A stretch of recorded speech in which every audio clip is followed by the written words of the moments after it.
Today's daf is Daf Tzadivav, sponsored as Refuah Shalema for Basha Elka Bas Chava Bas Chana. A creditor collects from a field leaned to his loan from the buyer.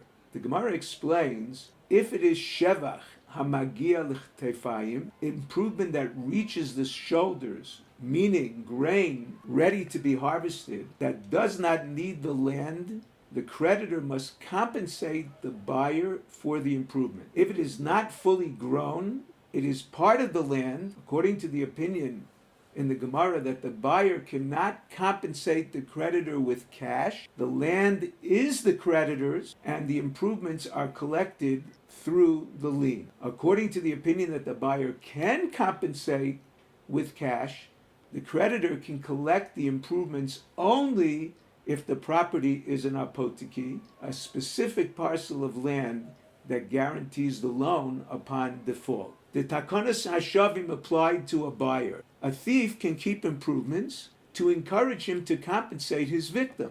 If he sells the stolen item, which is improved by the buyer, the buyer keeps the improvement. He acquires the rights of the thief by way of the purchase. What about the takonas hashavim applied to a Gentile middleman? Here the Gemara says the case that we're talking about, the Gentile purchased a stolen object from a Jew, improved it, and then sold it to another Jew. The Gemara leaves the question unresolved. Does the middleman in fact interrupt the takonas hashavim or not? A change in name affects the thief's acquisition. As long as the object is referred to by the same name, it is not considered a shinui. The thief does not acquire a cut-down palm tree into his property or a tree made into logs. However, he does acquire logs made into beams or beams into boards,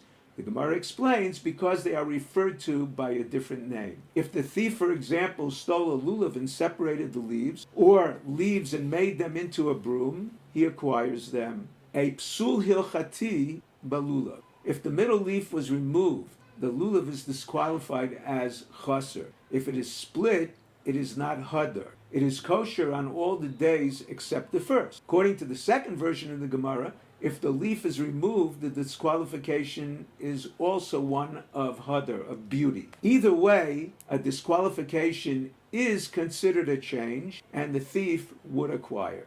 How about earth made into bricks and silver bar into coins? One who shined tarnished coins. All processes in this case are reversible.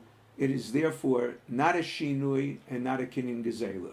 The novel teaching of the Zeh HaKlal in the Mishnah, the thief pays the value at the time of the theft if the improvement was incidental, such as maturing in time into a larger animal, it is still considered kinyan gezela. In spite of the klal, Rav Nachman imposed payment on a professional thief, a fine for improvements made with a stolen item, such as the benefit of plowing with stolen oxen, even after he returned the stolen item. Now we come to the new Mishnah. Animals enslaved that lost irretrievable weight. The Bava Kama claims in both cases he cannot say concerning the slave or the animal, Haresha Chalafanecha. Rabbi Meir argues by slaves because he holds they are similar to land. Rav holds like Rabbi Meir. What's the reason? The Gemara explains. Although he represents a minority opinion, there are two brises that indicate that the view of Rabbi Meir is in fact the view of the Chachamim. When there are two brises against the Mishnah, Rav follows the presentation of the views in the brises as opposed to the Mishnah.